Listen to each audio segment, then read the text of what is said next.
8-month-old Wivine has been in this hospital in Beni since December. Her mother was killed while running away from armed men with a baby on her back. Wivine was shot in the leg. Her grandmother says 7 relatives who hid in her house were killed on the same day. They were wearing Congolese military uniform and boots. Some were speaking in Ugandan dialect. They were carrying guns and machetes. Kambale Kombi's attacker shot him in the head. Doctors removed the bullet and one of his eyes. Katembo Warekwalapa is a victim of the latest rebel attack. At least 13 people were killed in his village this week. He was brought to the hospital with deep machete cuts on his head and neck.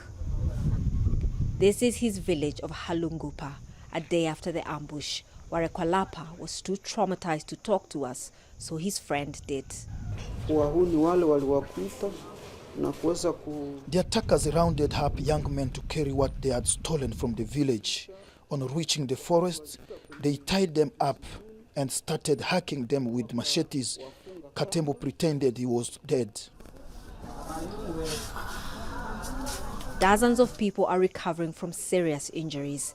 Nearly everyone we talk to blamed the Allied Democratic Forces Armed Group, or ADF, which was formed in western Uganda in the 1990s to fight for the creation of an Islamic state. Its rebellion was crushed by Ugandan government forces.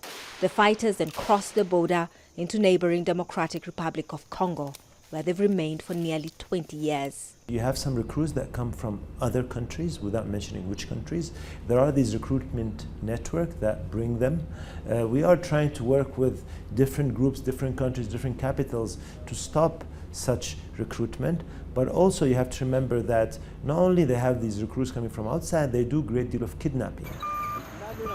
The Congolese army is conducting an offensive against the ADF using 22,000 soldiers, but the group is still able to launch attacks and kill people in their homes.